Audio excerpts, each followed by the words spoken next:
membawa dua jenis spatula, di mana spatula yang pertama terbuat dari besi, sedangkan spatula yang kedua terbuat dari kayu. Jika Bu Eka menggoreng menggunakan kedua spatula ini, menurut kalian spatula mana ya yang akan mudah panas? Yuk kita cari tahu bersama-sama.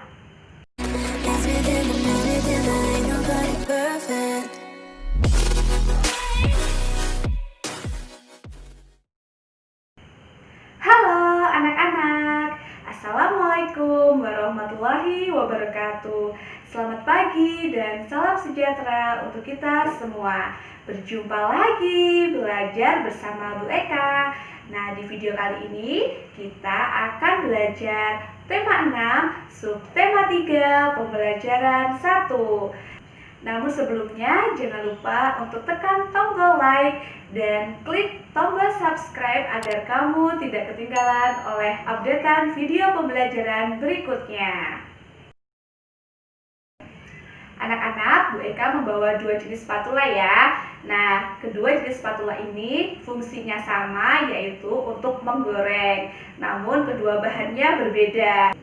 Nah, kedua bahan ini ada kaitannya dengan konduktor dan isolator. Kita bahas bersama-sama ya. Anak-anak, di sekitarmu terdapat banyak benda dengan berbagai macam bahan. Pemilihan bahan tersebut didasarkan pada sifat yang dimiliki oleh bahan tersebut. Misalnya, ada benda yang dapat menghantarkan panas dan juga ada benda yang tidak dapat menghantarkan panas.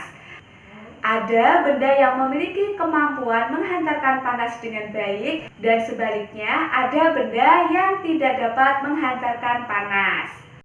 Anak-anak, bahan yang dapat menghantarkan panas dengan baik disebut dengan konduktor dan sebaliknya benda yang tidak dapat menghantarkan panas atau benda yang menghambat panas dinamakan dengan isolator. Anak-anak, bahan konduktor yang seringkali digunakan dalam kehidupan sehari-hari terbuat dari logam. Panci, wajan, penggorengan, spatula, dan beberapa peralatan masak lainnya terbuat dari logam. Nah, jenis logam yang paling sering digunakan untuk membuat alat-alat tersebut terbuat dari besi, aluminium, dan juga tembaga. Beberapa bahan yang termasuk ke dalam isolator contohnya adalah kayu, kain, karet, dan juga plastik. Penggunaan bahan-bahan ini banyak sekali dijumpai di sekitar kita. Nah, contoh benda-benda yang sering kita jumpai di sekitar kita yang bersifat isolator diantaranya ada sendok sayur yang terbuat dari kayu, kemudian spatula yang terbuat dari kayu yang seperti yang Bu Eka bawa tadi, kemudian ada kertas, sendok nasi yang terbuat dari plastik. Kemudian ada bakul nasi yang dianyam dari sebuah bilah bambu, ada juga plastik, kemudian handuk atau kain, dan juga sarung tangan yang digunakan untuk mengangkat wajan ketika memasak. Anak-anak, sampai di sini kita sudah bisa menentukan ya, spatula pertama yaitu termasuk dalam bahan apa? Iya, termasuk dalam bahan konduktor ya. Sedangkan spatula kayu ini yang satunya lagi termasuk bahan isolator karena dia menghambat panas. Sedangkan jika kita menggunakan spatula ini ketika menggoreng, lama-kelamaan tangan kita juga akan merasakan panas karena panas yang menjalar atau yang terdapat di sini akan menjalar ke ujung spatula lainnya yang kita pegang. Anak-anak, penggunaan bahan konduktor dan isolator dapat digunakan secara bersamaan dalam satu alat. Contohnya adalah, silakan anak-anak perhatikan gambar ini ya. Misalnya adalah panci yang ada tutupnya. Nah, dalam panci ini terdapat bahan konduktor di mana digunakan untuk menghantarkan panas, sedangkan pegangan panci dan juga pegangan tutup pancinya terbuat dari bahan ebonit yang bersifat isolator atau menghambat panas. Anak-anak, pada gambar tersebut dapat kalian lihat bahwa penggunaan bahan isolator tersebut berfungsi sebagai penghambat panas agar ketika kita memegang panci tersebut tangan kita tidak akan terluka karena merasakan panas. Penggunaan bahan konduktor dan isolator yang berikutnya juga dapat kita jumpai pada setrika, di mana alat setrika itu menggunakan bahan konduktor yang terbuat dari besi. Fungsinya adalah untuk menghantarkan panas ke dalam baju yang akan kita setrika. Sedangkan bahan isolatornya terdapat pada badan setrika, juga terdapat pada pegangan setrikanya. Fungsinya agar tangan kita tidak merasa kepanasan ketika kita menggunakan setrika tersebut. Alat yang berikutnya adalah solder listrik. Nah, solder listrik ini pegangannya terbuat atau dilapisi dengan bahan isolator yang terbuat dari plastik ya. Sedangkan ujung soldernya terbuat dari besi yang bersifat konduktor. Yang berikutnya adalah rice cooker atau penanak nasi. Anak-anak, bahan yang bersifat konduktor dalam rice cooker ini adalah wadah yang digunakan untuk menaruh nasinya ya. Sedangkan bagian isolatornya adalah badan rice cooker, juga pegangan rice cookernya ketika untuk membuka dan menutup rice cooker. Yang berikutnya adalah teflon. Nah, teflon ini juga menggunakan bahan konduktor dan isolator secara bersamaan, di mana bahan yang mengandung isolator terletak pada pegangan teflon dan juga terletak pada pegangan tutup teflonnya. Nah, bahan konduktornya yaitu berada di badan teflon. Penggunaan yang selanjutnya dapat kita jumpai pada termos. Nah, termos ini bagian dalamnya anak-anak berisi lapisan kaca yang berfungsi untuk menahan panas. Nah, lapisan kaca ini bersifat konduktor. Nah, ini berada di dalam termos bagian dalam ya anak-anak. Sedangkan untuk badan termos bagian luar serta tutup termosnya terbuat dari bahan isolator. Anak-anak, penggunaan bahan konduktor dan isolator secara bersamaan tentu memiliki kerugian dan juga keuntungan tersendiri.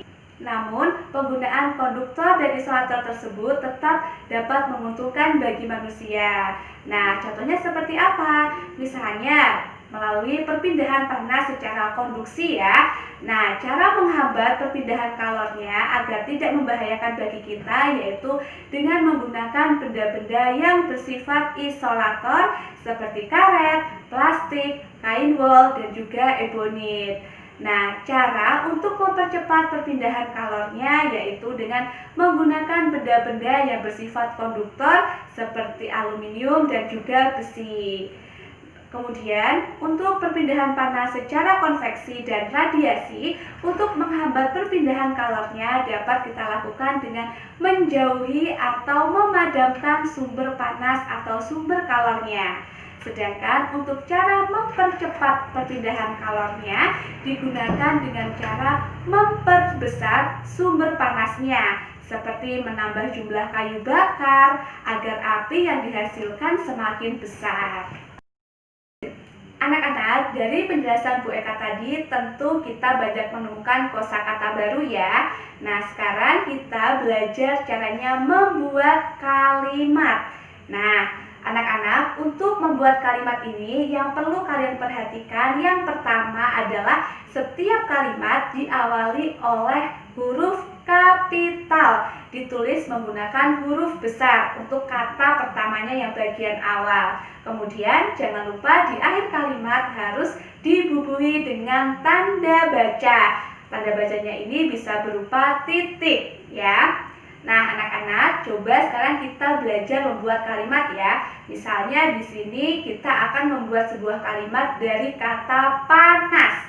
Nah, dari kata panas ini bisa kita kembangkan sebuah kalimat yang berbunyi untuk mengeringkan baju diperlukan panas matahari.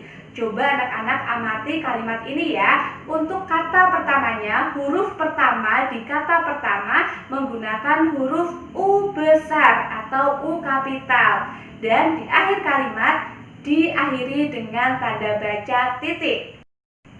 Anak-anak, sekarang kita ke kata yang kedua. Kata yang kedua yaitu radiasi. Nah, kita membuat kalimat dari kata radiasi ini ya.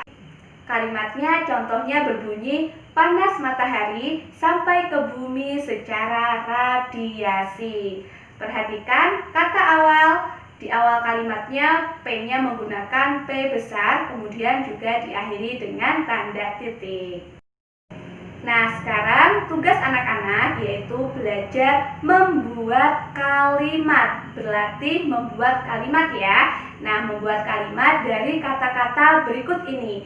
Yang pertama yaitu bahan, yang kedua yaitu menghantar, dan yang ketiga yaitu konduktor, yang keempat isolator, dan yang kelima adalah alat.